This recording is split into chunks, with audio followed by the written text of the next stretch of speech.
최근 한국 방산업계의 행보가 무섭습니다.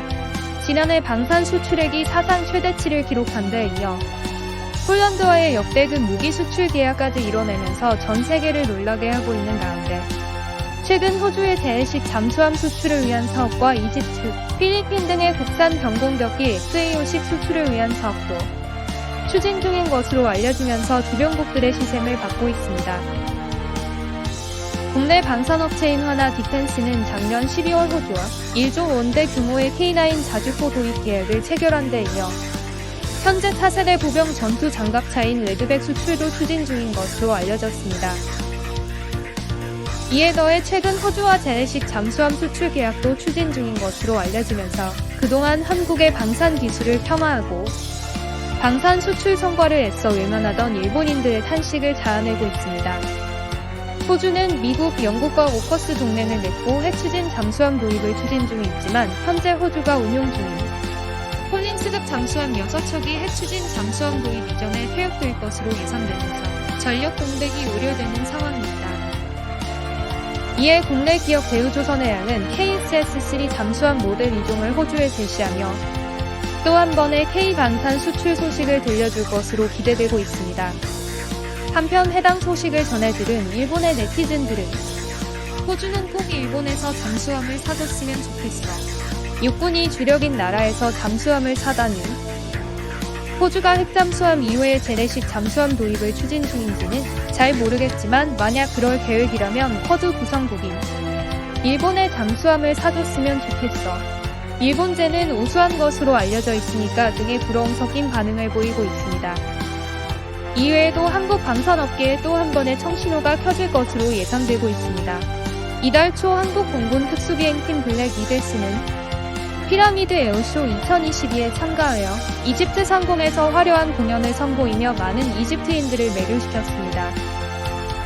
4,500년이 넘은 피라미드 상공에서 이집트 공군 후에 타국의 공군이 비행을 한 것은 이번 블랙 이글스의 공연이 유일한 것으로 알려지며 주변국들의 부러움을 사고 있는데 이번 공연은 한국과 이집트 간의 우호적인 신뢰관계 형성뿐만 아니라 K방산 산업의 수출을 위한 성공적인 마케팅이었다는 평가를 받고 있습니다. 한국과 이집트는 올해 초 K9 자주포 수출 계약 이후 비하인드 협상을 통해 국산 FA50 경공격기 수출과 현지 공동 생산을 협상 중에 있습니다. 한국은 수출뿐 아니라 아프리카 대륙과 중동 이슬람권에서 최고의 방산 능력과 군사력을 갖춘 이집트와 협력하여 아프리카 버전의 FA50을 개발하고 판매를 위한 공동 마케팅을 진행할 것으로 알려져 향후 양국의 방산 산업의 시너지 효과를 가져올 것으로 기대되고 있습니다. 이처럼 K방산 산업에 연이은 이 소식을 전해들은 일본의 네티즌들은 자국의 방산 산업과 비교하며 부러워하는 반응을 보이고 있습니다. 그럼 해당 소식을 전해들은 일본 네티즌들의 반응 함께 알아보겠습니다.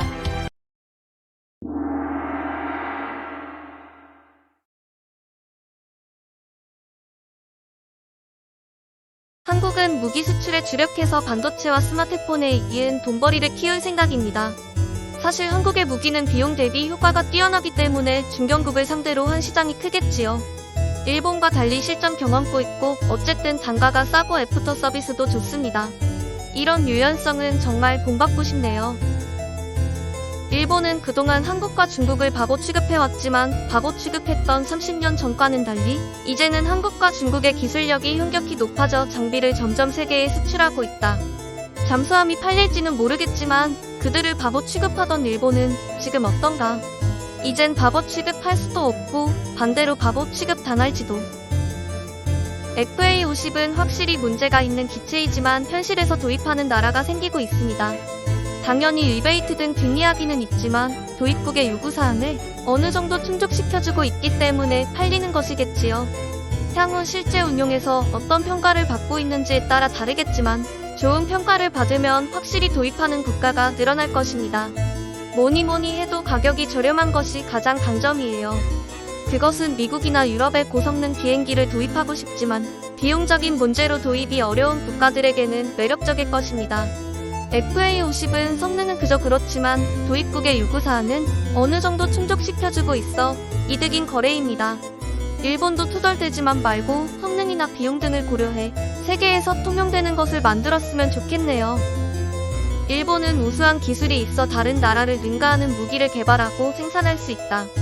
하지만 너무 고성능이라 생산 비용이 비싸고 생산 대수가 적다.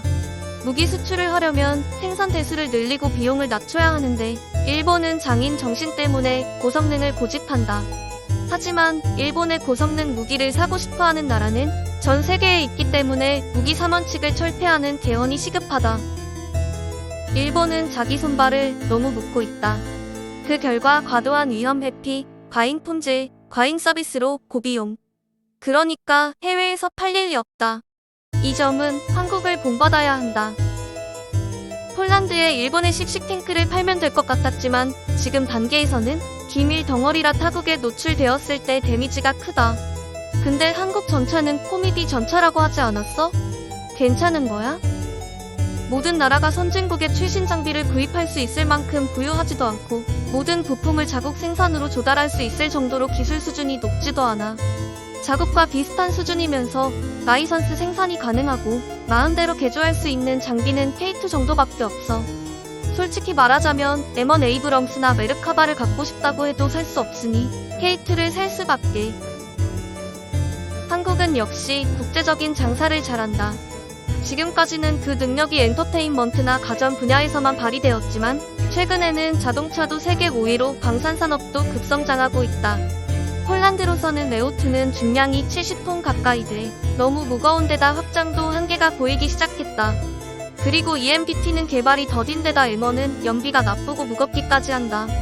그런 가운데 K2는 대항마 중 가장 새로운 데다 한국 산악지대에서도 운영할 수 있도록 무게도 가볍다. 게다가 자국 내에서 라이선스 생산 가능, 즉 고국은 자국 내에서 완전히 해결할 수 있고 나아가 도입국 사양에 맞게 자유로운 커스터마이즈도 가능하다. 노르웨이도 K2를 운영하는 것과 사기 유럽 표준 전차는 K2가 될 가능성도 있다. 일본인들은 일본의 씩씩탱크를 폴란드가 구매 후보로 꼽았더라도 고성능 사양의 기밀이 누설되지 않을 거라고 트집을 잡았을 것이다. 그러면서도 한편으로는 한국산 같은 싸구려를 사느니 품질이 좋은 일본제는 어때? 라고 한다. 정말 한심하다. 교육 수준이 낮은 어느 후진국의 독재 정권이 뇌물을 받고 구입을 결정하는 것이 아니다. 폴란드는 2차 대전 이전부터 중공업이 발달했던 오랜 역사를 가진 유럽의 한 나라이다. 그런 나라가 구입하기로 결정한 이야기를 고장이 난다느니, 물이 난다느니 하고 되게 양양하게 늘어놓는 일본의 일부 네티즌들. 일본의 무기 판매는 무리다. 한국의 무기를 깎아내리는 한심한 의견이 많지만 결국 한국은 순조롭게 무기 수출량을 늘리고 있다. 반면에 일본은 무기 삼원칙이라는 틀에 묶여 군수 산업이 점점 쇠퇴하고 있어 자국의 무기 조달에도 어려움을 겪고 있다. 1965년 한일 협정 당시 일본 정부는 배상금 5억 달러를 한국에 지불했다. 그 무렵 한국은 국방력 강화, 특히 무기 개발을 원했기 때문에 일본으로부터 받은 배상금의 일부를 국방 무기 개발 계획을 위해 사용했다. 자동 권총부터 자주포까지 많은 카피 제품을 양산해 1970년대부터 동남아시아를 중심으로 수출하고 있다. 그렇기 때문에 그 실적과 노하우는 일본보다 탁월하며 최근 K9 자주포 등은 이미 노르웨이 육군에 납품됐다. 이미 한국은 무기 수출에서 중국을 제치고 아시아에서도 최대 규모로 성장하고 있으며 연간 엔화로 1조엔 가까운 수익을 내고 있다. 여기에 국방 예산을 합치면 일본과 달리 윤택한 무기 개발이나 최신 장비 전환을 빠르게 할 수 있다. 그런 점에서도 일본의 방위력과는 격차가 벌어지고 있다. 제가 준비한 내용은 여기까지입니다. 영상이 유익하셨다면 좋아요와 구독 신청 부탁드립니다. 시청해주셔서 감사합니다.